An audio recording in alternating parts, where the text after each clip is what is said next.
പ്രമേഹ രോഗികളോട് അത് കഴിക്കാൻ പാടില്ല എന്ന് പറഞ്ഞിട്ട് കുറേ റെസിപ്പി. ഈ ശരിക്കും മില്ലറ്റ്സ് കഴിക്കുന്നത് നല്ലതാണോ? മില്ലറ്റ്സ് കഴിക്കുന്നത് കുറേ ആൾക്കാർക്കൊക്കെ നല്ലതാണ്. അങ്ങനെ ബ്ലൈൻഡായിട്ട് നമുക്ക് എല്ലായിടത്തും പറയാൻ പറ്റില്ല. കുറേ ആൾക്കാർക്ക് മെയിനായിട്ട് വയറ്റിന് പറ്റാത്ത ഒരു പ്രശ്നം ഞാൻ കാണുന്നുണ്ട് മില്ലറ്റ്സ് കഴിച്ചത്. ഇപ്പോൾ ഫോർ എക്സാമ്പിൾ എൻ്റെ വൈഫിന് തന്നെ മില്ലറ്റ്സ് കഴിച്ചാൽ വയറ്റിന് പറ്റില്ല. അപ്പോൾ നമുക്ക് എല്ലാവർക്കും അങ്ങനെ കഴിച്ചോളാൻ അഡ്വൈസ് ചെയ്യാൻ പറ്റില്ല. കംപ്ലീറ്റ് ആയിട്ട് ഫുഡ് മാറ്റുന്നത് നല്ലതല്ല. നമ്മൾ ചെറുപ്പം മുതലേ കഴിച്ച് ശീലമുള്ള സാധനങ്ങൾ ഒറ്റയടിക്ക് ഒരു പുതിയ സാധനത്തിൽ അങ്ങനെ ചെയ്യേണ്ട ആവശ്യമില്ല.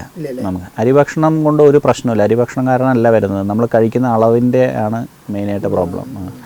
നമുക്ക് ഇഷ്ടമുള്ള സാധനം ആയതുകൊണ്ട് നമ്മൾ അരി കൂടുതൽ കഴിക്കുന്നു, ചോറ് കൂടുതൽ കഴിക്കുന്നുള്ളൂ. നോർത്തിലൊക്കെ ആകുമ്പോൾ ഞാൻ പഞ്ചാബിലും അതുപോലെ എൻ്റെ പേഷ്യൻസൊക്കെ യു പിയിലും അവിടെയൊക്കെ ആയിരുന്നു. അവരുടെ അടുത്തൊക്കെ ഞങ്ങൾ പറയുക, നിങ്ങൾ ചപ്പാത്തി നിർത്തിയിട്ട് ചോറ് കഴിക്കാനാണ് പറയുക. അവിടെയും അതേ നമ്പർ തന്നെയാണ്.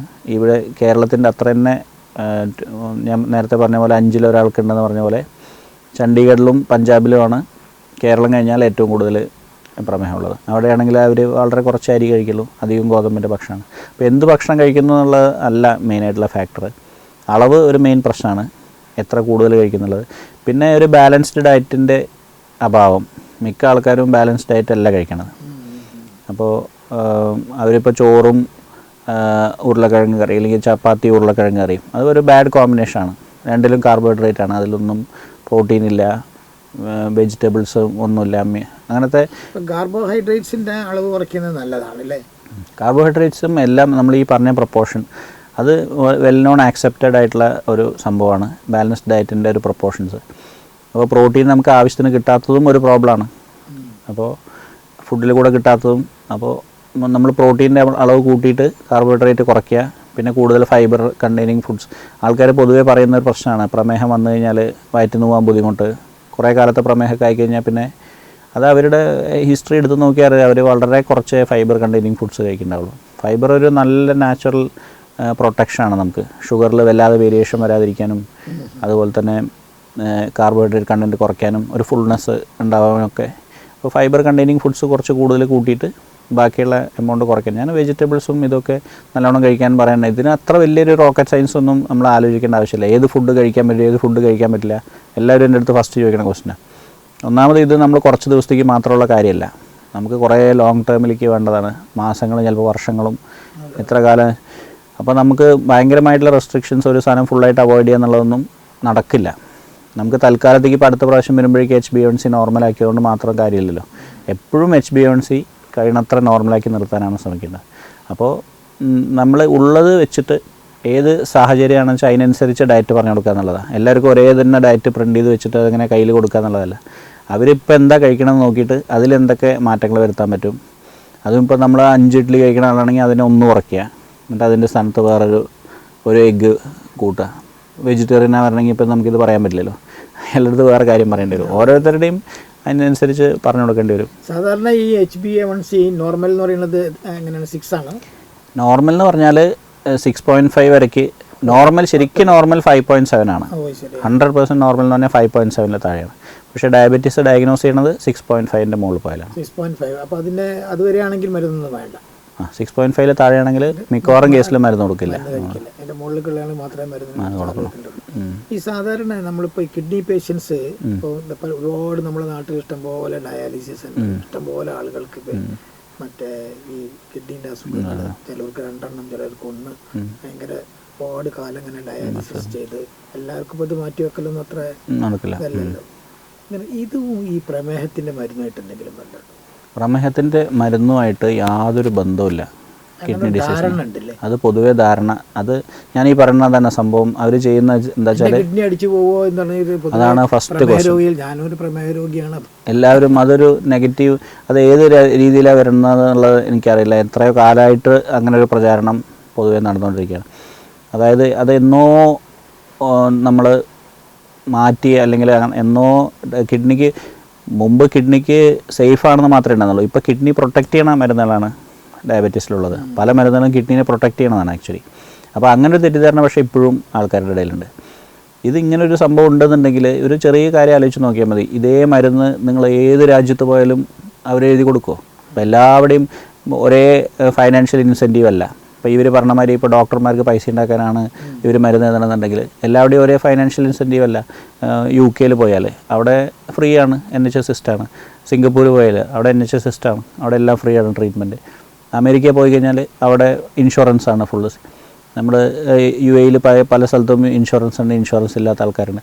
അപ്പോൾ ഇതൊന്നും ഒരു ഇൻസെൻറ്റീവ് ഇതുമായിട്ട്, ഇത് മോഡേൺ മെഡിസിൻ എന്ന് പറഞ്ഞാൽ എല്ലാവരുടെയും സെയിം ആണ്. നമ്മൾ ഏത് സ്ഥലത്ത് എൻ്റെ ഈ പ്രിസ്ക്രിപ്ഷൻ നിങ്ങൾക്ക് വേൾഡിലെ ഏത് മോഡേൺ മെഡിസിൻ ഡോക്ടറെ വേണമെങ്കിൽ കാണിച്ചു കൊടുക്കാം. അയാൾക്കത് മനസ്സിലാവുന്ന മാത്രമല്ല നിങ്ങൾക്ക് തന്നെ സ്വന്തമായിട്ട് നോക്കാം വേണമെങ്കിൽ. ഇപ്പോൾ ആർക്കും ഇപ്പോൾ ഡോക്ടർമാരെ ആക്സസ് കുറവൊന്നുമില്ല, എല്ലാവർക്കും ഫാമിലിയിൽ തന്നെ ഡോക്ടർമാരുണ്ട്. മലയാളികൾക്ക് പ്രത്യേകിച്ചും നമ്മുടെ ഒരു ഫാമിലിയിൽ ഒരു ഡോക്ടറെങ്കിലും ഇല്ലാത്ത ആൾക്കാർ വളരെ കുറവായിരിക്കും. ഏതെങ്കിലും ഒരു ഡിസ്റ്റൻറ്റ് ഫാമിലിയിലെങ്കിലും ഒരു ഡോക്ടർ ഇല്ലാത്ത. അപ്പോൾ നമുക്ക് ഒരു സേഫ് ആയിട്ടുള്ള മരുന്ന് അല്ലാതെ വേറെ ഒന്നും എഴുതാൻ പറ്റില്ല. കാരണം അത് എന്തെങ്കിലും ക്രോസ് ചെക്ക് ചെയ്യുന്നുള്ള കാര്യം ഉറപ്പാണ്, വേറൊരാൾ ക്രോസ് ചെക്ക് ചെയ്യുന്നുള്ളത്. അതാണ് പക്ഷേ ഇതിൻ്റെ സേഫ്റ്റി എന്നാണ് ഞാൻ പറയുന്നത്. മോഡേൺ മെഡിസിൻ്റെ സേഫ്റ്റി അത് തന്നെയാണ്. കാരണം ബാക്കിയുള്ളതിലൊക്കെ നമ്മൾ പൂർണ്ണമായിട്ട് വിശ്വസിച്ചിട്ട് ആരാണോ എഴുത്തരണം അയാളെ വിശ്വസിക്കുക എന്നല്ലാതെ വേറെ നിവൃത്തിയൊന്നുമില്ല. വിശ്വാസ ചികിത്സ എന്ന് പറയുന്നത് അതുകൊണ്ടാണ്. സാധാരണ ഇപ്പോൾ ഒരു ഡോക്ടറെ പ്രിസ്ക്രിപ്ഷനായിട്ട് നമ്മളൊരു മെഡിക്കൽ ഷോപ്പിൽ പോയി, അപ്പോൾ ചിലപ്പോൾ മെഡിക്കൽ ഷോപ്പുകാർ പറയും ഈ മരുന്ന് ഇവിടെ ഇല്ല, ഇതേ സെയിം കണ്ടന്റ് ഉള്ള വേറെ ബ്രാൻഡ് ഉണ്ട് എന്ന് പറയും. അങ്ങനെ വാങ്ങി കഴിക്കാവോ? അത് നമ്മളുടെ കുറച്ച് ഒരു റിസ്ക് ഉണ്ട് അതിൽ. എന്ന് വെച്ചാൽ അതിൽ അവർ പറയുന്നത് സെയിം കണ്ടന്റ് ആണ്, വേറെ ഒന്നും വ്യത്യാസമില്ല, കമ്പനി മാത്രമേ വ്യത്യാസമുള്ളൂ എന്നാണ് സാധാരണ മെഡിക്കൽ ഷോപ്പുകാർ നമ്മളോട് പറയുന്നത്. അപ്പോൾ അത് വാങ്ങി കഴിക്കുന്നതിലുണ്ടോ? അതല്ല സാറ് പറഞ്ഞ ഒരു ഫൈനാൻഷ്യൽ ഇൻസെൻറ്റീവിൻ്റെ ഒരു ഇതുമായിട്ട് അതിന് ബന്ധമുണ്ട്? ഉണ്ട്, ഫൈനാൻഷ്യൽ ഇൻസെൻറ്റീവായിട്ട് ബന്ധമുണ്ട്, അതാണ് ഞാൻ പറഞ്ഞത്. പക്ഷേ ഫൈനാൻഷ്യൽ ഇൻസെൻറ്റീവ് അപ്പം മറ്റേതാണ് മാറുന്നത്. എന്ന് വെച്ചാൽ ഇൻസെൻറ്റീവ് അവർക്ക് വെറും ഫൈനാൻഷ്യൽ ഇൻസെൻറ്റീവാണ്. ആർക്ക്? മെഡിക്കൽ ഷോപ്പാണ്. അയാൾക്ക് അസുഖം മാറണമെന്നുള്ള ഒരു ഇതായിരുന്നു. ഇതിപ്പോൾ ഡോക്ടർക്ക് എന്താണ്, രണ്ടും ഇൻസെൻറ്റീവ് ഉണ്ട്. ഫൈനാൻഷ്യൽ ഇൻസെൻറ്റീവ് ഉണ്ടാവാം, പക്ഷേ പേഷ്യൻറ്റിൻ്റെ അസുഖം മാറണമെന്നും കൂടി അയാളുടെ ഉത്തരവാദിത്തമാണ്. അടുത്ത പ്രാവശ്യം വന്നിട്ട് ഈ ചോദിക്കാൻ പോകുന്നത് ഡോക്ടറുടെ അടുത്തല്ലേ, അത് ഏത് സ്ഥലത്താണെന്നുണ്ടെങ്കിൽ അങ്ങനെ തന്നെ. അപ്പം ഞാൻ ആസ് എ പേഷ്യൻറ്റും കൂടിയാണ് ഈ സംസാരിക്കണം. ഞാനിപ്പോൾ ഒരു ഡോക്ടറുടെ അടുത്ത് പോയി കഴിഞ്ഞാൽ ഞാൻ ഹെൽപ്ലെസ് ആണ്. അയാൾ എന്താണ് അഡ്വൈസ് ചെയ്യണത്, അയാൾ സർജറിയാണ് അഡ്വൈസ് ചെയ്യണമെന്നുണ്ടെങ്കിൽ അയാളുടെ ഇൻസെൻറ്റീവ് എന്താണെന്നുള്ളത് നമുക്കറിയില്ല, അത് ശരിയാണ്. പക്ഷേ കമ്പാരിറ്റീവ്ലി എൻ്റെ അസുഖം മാറണമെന്ന് ആർക്കാണ് ഏറ്റവും കൂടുതൽ ആഗ്രഹം? ആ ഹോസ്പിറ്റലിന് ഉണ്ടാവുമോ? മാനേജ്മെൻറ്റിന് ഉണ്ടാവില്ല. ഇവർക്കാണ് ഹോസ്പിറ്റൽ മാനേജ്മെൻറ്റിന് പിന്നെ അവരുടെ റെപ്യൂട്ടേഷൻ ഉണ്ടെന്നെങ്കിലും വയ്ക്കാം. പക്ഷേ ഇപ്പോൾ നമ്മളൊരു ഇൻഡിപെൻഡൻ്റ് ആയിട്ടുള്ളൊരു മെഡിക്കൽ ഷോപ്പിലോ അല്ലെങ്കിൽ വേറെ സ്ഥലത്തോ പോകണമെന്നുണ്ടെങ്കിൽ അവർക്ക് എന്ത് ഇൻസെൻറ്റീവാണ് ഉള്ളത് നമ്മുടെ അസുഖം മാറാൻ? അപ്പോൾ അത് നമ്മൾ ഇതിനൊരു ട്രസ്റ്റ്, ഒരു ബ്രാൻഡിനെ കഴിക്കുന്നതാണ് നല്ലത്. അതെ, ട്രസ്റ്റ് എന്ന് പറഞ്ഞു കഴിഞ്ഞാൽ നമുക്ക് അങ്ങനെ എളുപ്പത്തിൽ ബിൽഡ് ചെയ്യാൻ പറ്റുന്ന ഒരു കാര്യമില്ല. പേഷ്യൻ്റ്, ഞാൻ അതുകൊണ്ടാണ് പറയണത്, എനിക്ക് പേഷ്യൻ്റ് ഞാൻ ഇത് എടുക്കാനുള്ള കാരണം ഞാൻ നേരത്തെ പറഞ്ഞല്ലോ, ക്രോണിക് അസുഖങ്ങൾ ട്രീറ്റ് ചെയ്യുന്നത്. ഈ പേഷ്യൻറ്റിനെ എനിക്ക് എന്നും കാണേണ്ടതാണ്, ജീവിതകാലം മുഴുവൻ കാണേണ്ടി വരും. ചിലപ്പോൾ അവരുടെ മക്കളെയും ചിലപ്പോൾ ഞാൻ ട്രീറ്റ് ചെയ്യേണ്ടി വരും. അപ്പോൾ ഇതിന് സോഷ്യൽ മീഡിയയിൽ ഇറങ്ങണം എന്നുണ്ടെങ്കിലും കുറച്ചൊക്കെ ഒരു ധൈര്യം വേണം. ഈ ട്രസ്റ്റ് ഞാൻ ബ്രേക്ക് ചെയ്യാൻ പറ്റില്ല, എൻ്റെ പേഷ്യൻസിനുള്ള ട്രസ്റ്റും ബ്രേക്ക് ചെയ്യാൻ പറ്റില്ല, അതുപോലെ തന്നെ പൊതുസമൂഹത്തിന് മുന്നിൽ എൻ്റെ ട്രസ്റ്റ് ബ്രേക്ക് ചെയ്യാൻ പറ്റില്ല. അപ്പം നമ്മൾ ട്രസ്റ്റ് വർത്തിയായിട്ടുള്ള ഒരാളെ കണ്ടുപിടിച്ചിട്ട് അയാളെ ഫോളോ ചെയ്യുക, ആരാണെങ്കിലും. അപ്പം എൻ്റെ അടുത്ത് വരണം എന്നൊന്നും ഞാൻ ആരത്തും പറയാറില്ല. ഞാൻ കഴിഞ്ഞ പ്രാവശ്യം ഒരു മീറ്റിങ്ങിന് പോയപ്പോൾ വലിയൊരു ക്രൗഡാണ്. അപ്പോൾ അതിൽ നിന്ന് കൂട്ടത്തിൽ സാറേ ഇവിടെ ഒന്ന് കാണാൻ പറ്റും, ഫോൺ നമ്പർ തരുമോ, അങ്ങനെ. ഞാൻ പറഞ്ഞു എന്നെ കാണണമെന്ന്, ഞാനിപ്പോൾ പേഷ്യൻറ്റിനെ ക്യാൻവാസ് ചെയ്യാനതിന് വേണ്ടി എനിക്കിപ്പോൾ തന്നെ ഓൾറെഡി നല്ലോണം തിരക്കുണ്ട്. നിങ്ങൾ ഒരു 2-3 ആൾ കൂടി വന്നു കഴിഞ്ഞാൽ എനിക്കത് വന്നു കഴിഞ്ഞാൽ ഒന്നുകൂടി പോലും. ഞാൻ നിങ്ങളെ അടുത്തുള്ള ഡോക്ടറെ കാണിക്കണമെന്ന് പറയാൻ വേണ്ടിയിട്ടാണ് വന്നത്. നിങ്ങൾ പ്രോപ്പറായി ഫോളോ അപ്പ് ചെയ്യണം, HbA1c ചെയ്യണം എന്നൊക്കെ പറഞ്ഞത്. അതിൻ്റെ ദൂഷ്യവശങ്ങൾ ഞാൻ എപ്പോഴും കണ്ടുകൊണ്ടാണ്. നിങ്ങളിപ്പോൾ ഇത് ചെയ്തില്ല എന്നുണ്ടെങ്കിൽ ഫൈനലി മോഡേൺ മെഡിസിൻ ഞാൻ എൻ്റെ വൈഫിനോട് ചിലപ്പോൾ പറയേ, ഞാൻ എല്ലാ പേഷ്യൻസിനെയും നന്നായി ട്രീറ്റ് ചെയ്ത് സോഷ്യൽ മീഡിയയൊക്കെ ഭയങ്കര സൂപ്പറായി, എല്ലാവരുടെയും HbA1c ഒക്കെ നല്ല കൺട്രോളായി കഴിഞ്ഞാൽ നിനക്ക് പിന്നെ പേഷ്യൻറ്റിനെ കിട്ടാതാവുമെന്ന് ചോദിക്കും. അവൾ കണ്ണിൻ്റെ സ്പെഷ്യലിസ്റ്റാണ്, കണ്ണിന് ഡയബറ്റീസ് കണ്ണിനെ ബാധിക്കുന്നതിൻ്റെ സ്പെഷ്യലിസ്റ്റാണ് ആൾ. ഇപ്പോൾ കോംപ്ലിക്കേഷൻസ് എന്തായാലും കോംപ്ലിക്കേഷൻസ് ഉണ്ടാവും. നമുക്ക് 100% കോംപ്ലിക്കേഷൻ വരാതിരിക്കാനൊന്നും ഒരിക്കലും പറ്റില്ല. തള്ളി വയ്ക്കാൻ പറ്റും. ഇപ്പോൾ അതെ, കുറച്ചും കൂടി ലേറ്റ് ആക്കാൻ പറ്റും. കിഡ്നി പ്രോബ്ലം ആണെന്നുണ്ടെങ്കിൽ ഇപ്പോൾ 40 വയസ്സിൽ ഷുഗർ അല്ലെങ്കിൽ 30 വയസ്സിൽ ഷുഗർ വന്നാൽ അയാൾക്ക് കിഡ്നി പ്രോബ്ലം വരുന്നത് 50 വയസ്സിലോ 60 വയസ്സിലായിരിക്കും. അതിന് പകരം ഒരു 70-ലോ 80-ലോ വന്നു കഴിഞ്ഞാൽ അത്രയ്ക്ക് ഒരു പ്രശ്നമില്ല. എന്ന് വെച്ചാൽ കമ്പാരിറ്റീവ്ലി മറ്റേത് അയാളുടെ ഏണിങ് സ്റ്റേജിലാണ്, അല്ലെങ്കിൽ ഇപ്പോൾ അയാളുടെ ഫാമിലീനെ താങ്ങി നിർത്തിക്കൊണ്ടിരിക്കുമ്പോൾ അങ്ങനത്തെ ഒരു അസുഖം വന്നു കഴിഞ്ഞാൽ അയാളുടെ കുടുംബമാണ് അതോടുകൂടി ഇതാണ്. മറ്റേത് മക്കളൊക്കെ ഒരു നിലയ്ക്കൊക്കെ എത്തിയതിന് ശേഷമാണ് ഒരു കോംപ്ലിക്കേഷൻ വരണമെന്നുണ്ടെങ്കിൽ അറ്റ്ലീസ്റ്റ് മക്കളെങ്കിലും ഉണ്ടാവും ഇയാളെ ഹെൽപ്പ് ചെയ്യാൻ. ഇത് മറ്റേത് അതോടുകൂടി അയാളുടെ ജീവിതം തീർന്നു. എനിക്കതാണ് വിഷമം തോന്നുന്നത്. ചിലപ്പോൾ 25 വയസ്സ് 30 വയസ്സുള്ള ആൾക്കാർ പ്രമേഹത്തിന് ട്രീറ്റ്മെൻറ്റ് ശരിക്കും ചെയ്യാതെ അവർ എന്നിട്ട് 40 വയസ്സിൽ ചില ആളുകൾ, ഇപ്പോൾ ഞാനിപ്പോൾ ഫാമിലിയിലുള്ള പലരും ചിലരൊന്നും മരുന്ന് കഴിക്കുന്നില്ല. അപ്പം അത് ചോദിച്ചാൽ അതിൽ പറയുന്നത് ഡോക്ടറെ അടുത്ത് പോയി അപ്പോൾ അത് 6.5 അല്ലെങ്കിൽ 7 ഒക്കെ ഉള്ളൂ, അതുകൊണ്ട് ഇപ്പം മരുന്നൊന്നും കഴിക്കണ്ട, അടുത്ത തവണ ഒന്നുകൂടി HbA1c ടെസ്റ്റ് ചെയ്തിട്ട് ചെയ്താൽ മതി എന്ന് പറഞ്ഞ് ഇതിങ്ങനെ നീട്ടിക്കൊണ്ടുപോകുന്ന ആൾക്കാരുണ്ട്. ഞാൻ പലരോടും പറയുന്നത് വലിയ റിസ്ക് ആണെന്നുള്ളത്. ഈ കണ്ണിനെ എങ്ങനെയാണ് ഇത് ബാധിക്കുന്നത് പ്രമേഹം? നമ്മളുടെ അവയവങ്ങളെ എല്ലാത്തിനെയും ബാധിക്കും. മെയിനായിട്ട് ബാധിക്കുന്നത് ബ്ലഡ് വെസൽസിനെയാണ്. അപ്പോൾ ബ്ലഡ് വെസൽ നമുക്ക് ഈസി ആയിട്ട് കാണാൻ പറ്റുന്നത് കണ്ണിനെയാണ്. കണ്ണിനുള്ള ബ്ലഡ് വെസലിനെ കാണാൻ നമുക്ക് നേരിട്ട് ഒരു ലൈറ്റ് അടിച്ച് നോക്കിയാൽ മതി കണ്ണിൻ്റെ ഉള്ളിൽ, അപ്പോൾ ബ്ലഡ് വെസൽസ് കാണാൻ പറ്റും. അപ്പോൾ അതൊരു മിറർ പോലെയാണ് കണ്ണ്. അതാണ് കണ്ണിൻ്റെ അസുഖം എന്ന് പറയുന്നത്. നമ്മളിപ്പോൾ കണ്ണ് ഇടയ്ക്കിടയ്ക്ക് ചെക്ക് ചെയ്യണം പറയണത്, എല്ലാ വർഷവും ചെക്ക് ചെയ്യണം. കണ്ണിനെ ചെറുതായി ബാധിച്ചു തുടങ്ങിയെന്ന് പറഞ്ഞാൽ ബാക്കിയുള്ള അവയവങ്ങളെയും ബാധിച്ചു തുടങ്ങിയെന്നാണ് അതിൻ്റെ അർത്ഥം. അത് മാത്രമായിട്ടല്ല, അപ്പം തന്നെ നമ്മൾ കിഡ്നി പ്രോബ്ലം ഉണ്ടോയെന്ന് നോക്കും, അതുപോലെ ബാക്കിയുള്ള അവയവങ്ങളെയും ബാധിച്ചിട്ടുണ്ടാകാൻ സാധ്യതയുണ്ട്. അതുപോലെ തന്നെ വേറൊരു സംഭവമാണ് പുരുഷന്മാരിൽ ലൈംഗിക കഴിവ് നഷ്ടപ്പെടുന്നത്. അത് ഫസ്റ്റ് ഇൻഡിക്കേഷനാണ്. അത് ബ്ലഡ്, ഈ കണ്ണിൻ്റെ ഉള്ളിലെ രക്തക്കുഴൽ വളരെ ചെറുതാണ്, മൈക്രോ ബ്ലഡ് വെസൽസ് എന്നാണ് പറയുക. അപ്പോൾ അതിനെ ബാധിച്ചിട്ടുണ്ടെങ്കിൽ കിഡ്നി പ്രശ്നമോ അല്ലെങ്കിൽ ഞരമ്പിൻ്റെ അസുഖം ഉണ്ടാകാനുള്ള സാധ്യത കൂടുതലാണ്, ന്യൂറോപ്പതി ഉണ്ടാവാൻ. ഇതേപോലെ തന്നെ ബലക്കുറവ് വന്നു കഴിഞ്ഞാൽ നമ്മളുടെ മാക്രോ വാസ്കുലർ, അതായത് ഹാർട്ട് അറ്റാക്ക്, സ്ട്രോക്ക്, ഇങ്ങനത്തെ പ്രശ്നങ്ങളൊക്കെ ഉണ്ടാകാനുള്ള സാധ്യത കൂടുതലാണ്. അപ്പോൾ അതൊക്കെ ഇൻഡിക്കേഷനാണ്. ഇതിങ്ങനെ പല പ്രാവശ്യം ഓരോ മനുഷ്യനും ഇൻഡിക്കേഷൻ കിട്ടിക്കൊണ്ടിരിക്കും ഇടയ്ക്കിടയ്ക്ക്. അതാത് സ്റ്റേജിൽ അപ്പോൾ വേണ്ട ആക്ഷൻ എടുത്തില്ല എന്നുണ്ടെങ്കിൽ അത് അടുത്ത സ്റ്റേജിലേക്ക് മാറും. പിന്നെ അതിനേക്കാളും ഡിഫിക്കൽട്ടാവും ആൾക്കാരെ ഈ പൈസ ലാഭിക്കാൻ. ഞാൻ ചിലപ്പോൾ ചെരുപ്പ് പറഞ്ഞു കൊടുക്കും ചില ആൾക്കാർക്ക്.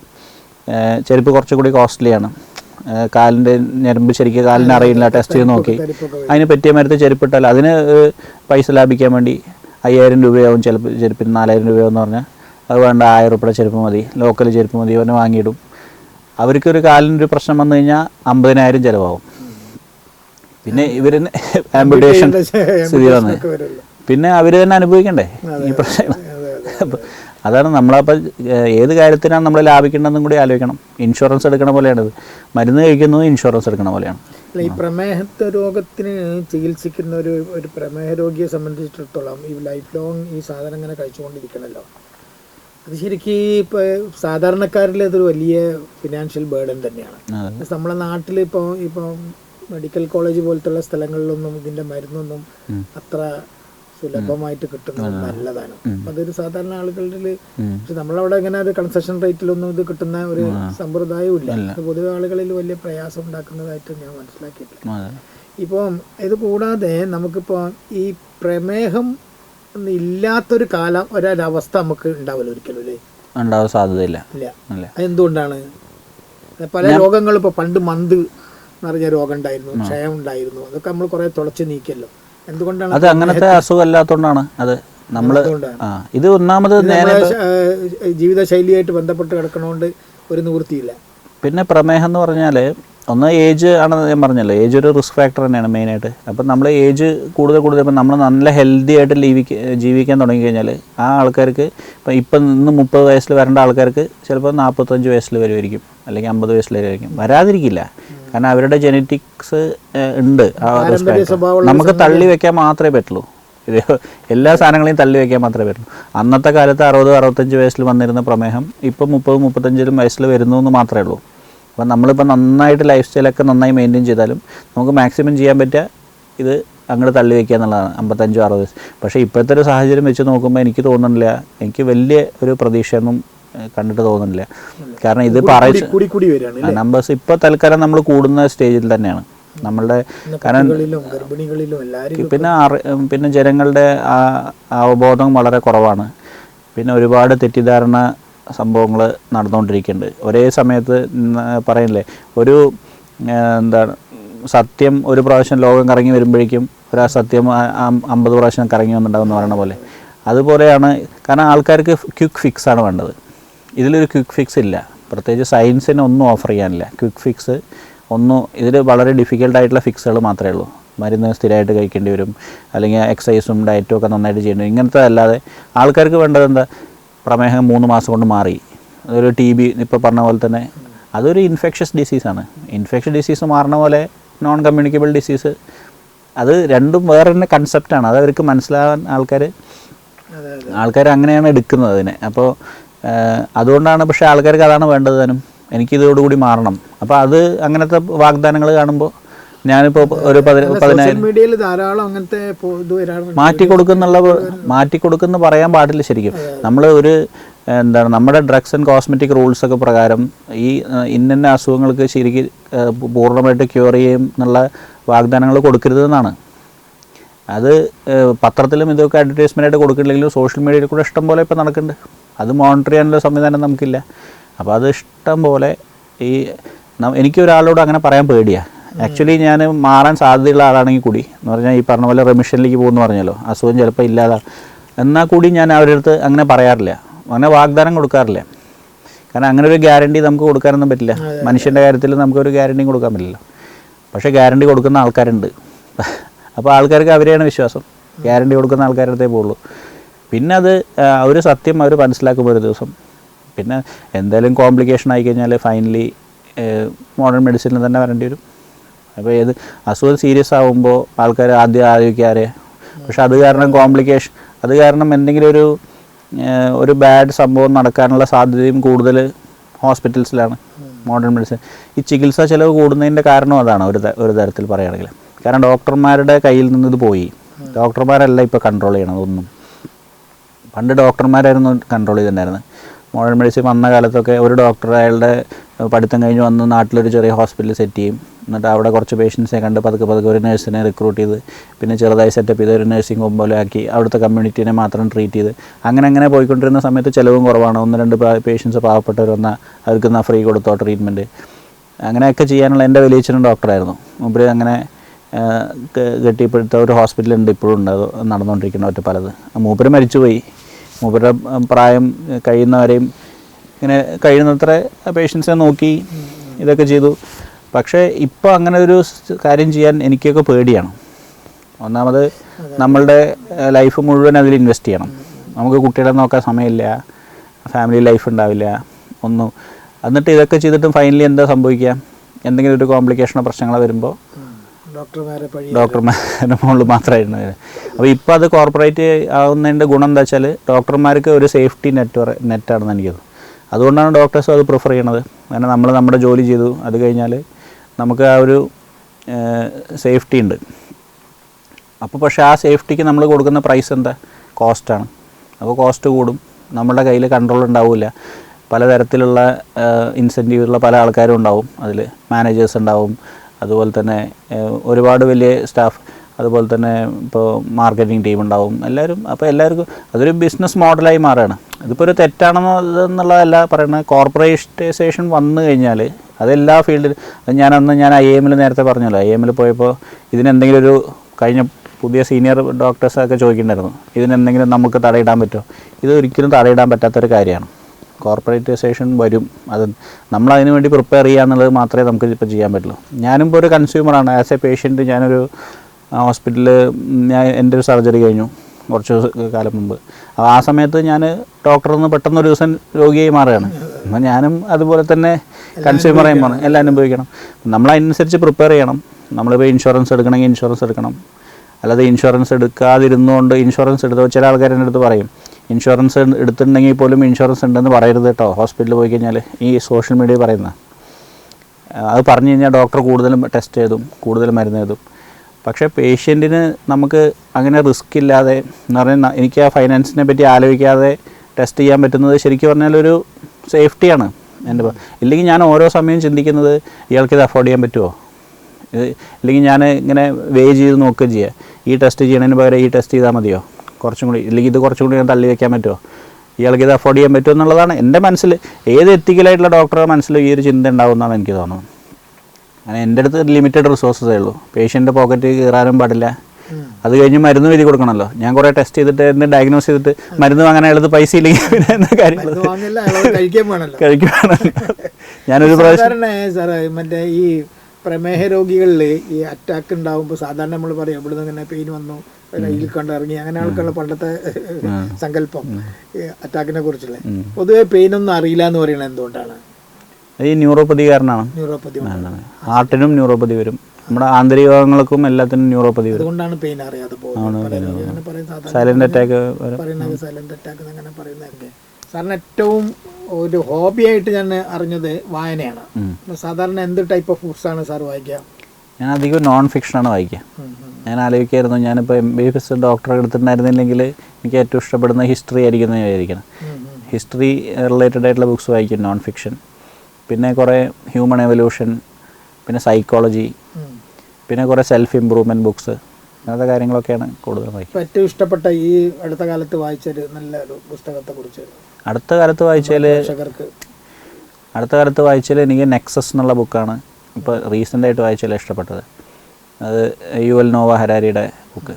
മുമ്പ് ഹോമോ സേപ്പിയൻസ്, ഹോമോ ഡ്യൂസ് അതൊക്കെ വായിച്ചതിന് ശേഷം ഇപ്പോൾ ഇറങ്ങിയിട്ടുള്ള അത് ആർട്ടിഫിഷ്യൽ ഇൻ്റലിജൻസ് എങ്ങനെ നമ്മളുടെ മാറ്റങ്ങൾ വരുത്തുന്നുള്ളതാണ് അതിൻ്റെ ലാസ്റ്റ് ഭാഗം. തുടക്കം മുതൽ അതിന് ഇൻഫർമേഷൻ നെറ്റ്വർക്ക്സിനെ പറ്റിയിട്ടാണ്. നമ്മുടെ നെക്സസ് എന്ന് പറഞ്ഞാൽ അതാണ് ഉദ്ദേശിക്കുന്നത്. അപ്പോൾ ജനങ്ങളുടെ ഇടയിൽ ഓരോ ഇൻഫർമേഷൻ നെറ്റ്വർക്ക് ആദ്യം കൈകൊണ്ട് എഴുതുന്ന കടലാസുകളായിട്ട് ആദ്യം സ്റ്റോറീസ് ആയിട്ടാണ് നമ്മൾ മനുഷ്യന്മാർ അങ്ങോട്ടും ഇങ്ങോട്ടും പറഞ്ഞു കൊടുത്ത കഥകളിലൂടെയാണ് ഇൻഫർമേഷൻ ഷെയർ ചെയ്തിട്ടുണ്ടായിരുന്നത്. പിന്നെ പതുക്കെ അത് ബുക്സിൽ എഴുതി വയ്ക്കാൻ തുടങ്ങി. പിന്നെ കമ്പ്യൂട്ടേഴ്സ് വന്നു, പിന്നെ ബ്യൂറോക്രസി, അതിൻ്റെ ഇതൊക്കെ ഇൻഫർമേഷൻ നെറ്റ്വർക്ക്സാണ്. റിലീജിയൻ വേറൊരു ഇൻഫർമേഷൻ നെറ്റ്വർക്കാണ്. പിന്നെ ഫൈനലി ഇനിയിപ്പോൾ ആർട്ടിഫിഷ്യൽ ഇൻ്റലിജൻസിൻ്റെ യുഗമാണ്, അതിലാണ് നെറ്റ്വർക്ക്. അപ്പോൾ അതൊരു നല്ല രസകരമായ ബുക്കാണ്. ഇഷ്ടപ്പെട്ട പാട്ടുകാരനാരാ? പാട്ടുകാരൻ യേശുദാസ് തന്നെയാണ്. ഇഷ്ടമാണ്. സംഗീത സംവിധായകൻ അങ്ങനെ പ്രത്യേകിച്ചൊരു ഇതില്ല. Johnson master. മലയാളത്തിലെ നടന്മാരിൽ ആരാ ഇഷ്ടം? മോഹൻലാലിന്. നടി അങ്ങനെ ഒരു പ്രത്യേകിച്ച് കുറവാണ്. ഇപ്പോൾ മോനൊക്കെ ജനിച്ചപ്പോൾ അവരെ കൊണ്ടുപോകാൻ പറ്റുന്ന സിനിമകൾ വളരെ കുറവായതുകൊണ്ട് അവരിയ്ക്കില്ല തിയേറ്ററിൽ. ഞാൻ നെറ്റ്ഫ്ലിക്സിലാണ് സിനിമ കാണുന്നത്. അത് മുഴുവൻ ഇംഗ്ലീഷാണ്, അധികം ഇംഗ്ലീഷ് പേര്. മക്കൾ രണ്ടുപേരും എന്ത് ചെയ്യണേ? മോളിപ്പോൾ മിത്രക്കുട്ടിയാണ്. അവളിപ്പോൾ മിത്രവിന്ദ. എല്ലാവരും അറിയണ വിധമാണ്. അതെ, വൈഫ് നല്ല ഡാൻസറാണ്. 10 കൊല്ലം ഡാൻസൊക്കെ പഠിച്ചിട്ടുണ്ട്. വൈഫിനും കലാമണ്ഡലത്തിൽ പോകണമെന്നായിരുന്നു ആഗ്രഹം. പക്ഷേ എന്നിട്ട് MBBS കിട്ടിയതുകൊണ്ട് പിന്നെ ആഗ്രഹം ഉപേക്ഷിച്ചായിരുന്നു. അത് നല്ല ഡാൻസറാണ്. എക്സ്പ്രഷൻസും ഒക്കെ ഭയങ്കര ഇതാണ്. അപ്പോൾ മോൾക്ക് അതൊക്കെ തന്നെ കിട്ടിയിരിക്കണത്. മോൾ അങ്ങനെ തന്നെ. അപ്പോൾ മോള് ഡാൻസ് പഠിപ്പിക്കാൻ വേണ്ടുണ്ട്. അവള് ഏതിൽ പോയാലും ഫസ്റ്റ് ആയിരുന്നു അന്ന്. കോളേജിൽ, യൂണിവേഴ്സിറ്റി ലെവലിലൊക്കെ ഇപ്പോൾ ഉണ്ട്. ഇപ്പം നമ്മുടെ ഡോക്ടേഴ്സിന്റെ ഗ്രൂപ്പുകളിൽ മാത്രം. ഒരുപാട് സന്തോഷം ഡോക്ടർ പരിചയപ്പെടാനും. ഇത്രയും നേരം ഞാനും നല്ലൊരു പ്രമേഹ രോഗിയാണ്, അതുകൊണ്ട് ഡോക്ടറെ നേരിട്ട് കണ്ട് ഇത്ര വിഷയം എന്നെ ചികിത്സിക്കുന്ന ഡോക്ടറോട് പോലും ഇങ്ങനെ സംസാരിക്കാൻ പറ്റിയിട്ടുണ്ടാവില്ല. വളരെയധികം സന്തോഷമുണ്ട്. സാമൂഹിക ആരോഗ്യത്തിന് വേണ്ടി താങ്കൾ ചെലവഴിക്കുന്ന സമയം ഒരിക്കലും വെറുതെ ആവില്ല. ദൈവത്തിൻ്റെ അനുഗ്രഹം ഉണ്ടാവും.